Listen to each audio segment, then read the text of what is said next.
Malam itu, hujan turun deras di luar jendela, suara gemuruh petir menggema di langit. Nadira Pramesti, seorang mahasiswi berusia 19 tahun, berdiri di depan pintu kamarnya dengan jantung berdegup kencang.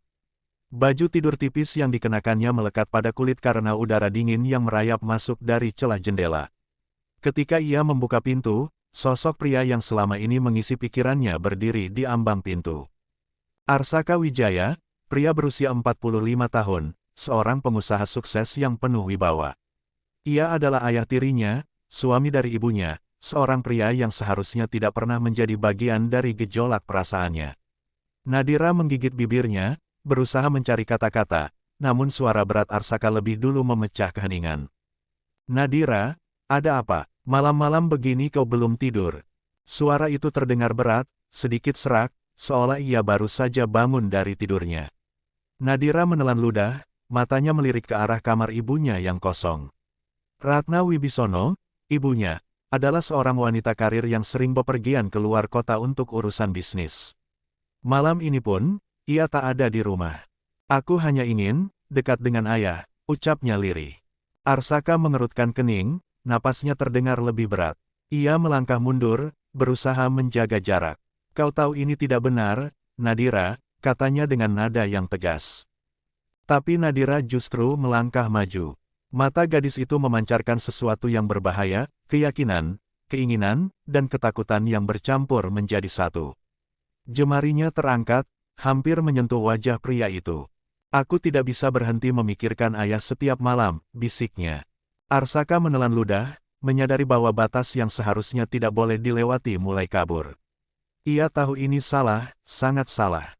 Tapi di hadapan Nadira, yang kini bukan lagi anak kecil yang dulu dikenalkan kepadanya oleh istrinya, ia merasa dirinya goyah. Dengan cepat, ia menggenggam kedua bahu gadis itu, memaksanya untuk mendengarkan. Tidak, Nadira, ini bukan cinta sejati. Ini hanya kebingungan. Kau merasa kesepian, dan aku selalu ada di dekatmu selama ini. Itu bukan cinta. Mata Nadira berkaca-kaca. Ia ingin membantah, ingin mengatakan bahwa perasaannya nyata. Tapi di lubuk hatinya, ia tahu Arsaka benar. Pergilah ke kamarmu, tidurlah. Besok pagi, semuanya akan terasa lebih ringan, lanjut Arsaka. Nadira tidak punya pilihan selain menurut.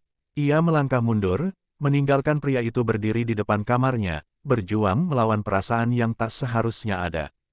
Waktu berlalu, tapi perasaan tak mudah pergi. Hari-hari setelahnya terasa aneh bagi Nadira. Ia berusaha sibuk dengan kuliahnya, bergabung dengan komunitas teater, dan bahkan menerima ajakan makan malam dari seorang senior yang selama ini mendekatinya, Renata, seorang pria baik yang selalu menunjukkan ketulusan padanya. Tapi setiap langkah yang ia ambil terasa kosong. Setiap kali ia pulang ke rumah, ada ketegangan yang menggantung di udara. Arsaka tetap bersikap biasa, seolah tidak ada yang pernah terjadi di antara mereka. Tapi Nadira tahu, ada sesuatu yang berubah. Suatu malam, ketika ia baru pulang dari kencannya dengan Renata, ia menemukan Arsaka di dapur, mengenakan kaos santai dan celana pendek, tengah menuangkan teh ke dalam cangkir. Kau pulang larut, komentarnya. Nadira mengangguk. Aku keluar bersama Renata. Arsaka diam sejenak, menatap cangkirnya, lalu berkata, jadi, dia serius mendekatimu. Nadira tersentak. Ini pertama kalinya Arsaka membahas Renata lebih dalam.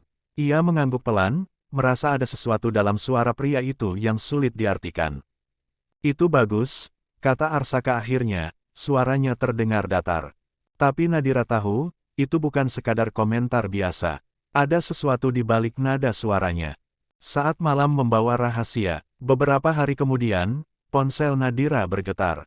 Nama yang muncul di layar membuat jantungnya berdegup lebih cepat. Arsaka, ia menelan ludah sebelum mengangkatnya. Halo, ayah. Halo, Nadira. Bisa turun sebentar. Nadira tertegun. Ada sesuatu dalam suara pria itu yang terdengar berbeda malam ini. Tanpa berpikir panjang, ia keluar dari kamarnya dan turun ke teras rumah. Di sana, Arsaka berdiri dengan punggung menghadapnya. Pria itu mengenakan kaos dan celana panjang santai, satu tangannya memegang rokok yang sudah hampir habis. Ada apa, ayah? Arsaka tidak langsung menjawab. Ia hanya menarik napas panjang sebelum menoleh menatap Nadira dengan mata yang sulit diartikan. "Apa kau benar-benar menyukai Renata?" tanyanya, suaranya lebih rendah dari biasanya. Nadira merasa tubuhnya menegang. Ada sesuatu dalam tatapan Arsaka malam ini, sesuatu yang selama ini ia harapkan. "Aku masih mencoba mengenalnya, ayah," jawabnya ragu-ragu. Arsaka mengamati wajahnya lama. Rokok di tangannya perlahan habis terbakar, tapi ia tak tampak peduli. "Kau mencoba, atau kau hanya berusaha?" tanyanya lagi. Nadira menelan ludah. Ia ingin berbohong, ingin mengatakan bahwa ia benar-benar menyukai Renata. Tapi di hadapan Arsaka, kebohongan terasa mustahil. "Aku hanya ingin merasa normal," bisiknya akhirnya. Arsaka membuang napas panjang, lalu membuang puntung rokoknya ke asbak di dekat pagar. Ia melangkah mendekat, hingga hanya berjarak 1 langkah darinya.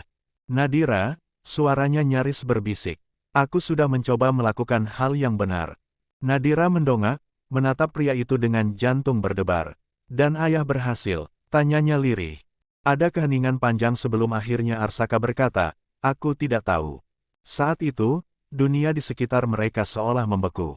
Dan dalam 1 detik yang salah, Arsaka menarik Nadira ke dalam pelukannya. Akhir yang seharusnya, tapi seketika itu juga, kesadaran menghantam Nadira seperti gelombang besar. Ia tersentak, mundur dengan napas tersengal. "Tidak," suaranya nyaris berbisik. "Ini salah, ayah." Arsaka memejamkan mata, menarik napas panjang. "Kau benar, ini salah." Malam itu, Nadira mengambil keputusan. Esok paginya, ia mengemasi barang-barangnya dan menerima tawaran program pertukaran mahasiswa ke luar kota. Ia harus pergi. Tahun-tahun berlalu, Nadira kini telah menemukan tempatnya, jauh dari bayang-bayang masa lalu. Saat ia menerima pesan dari Renata, ia tersenyum.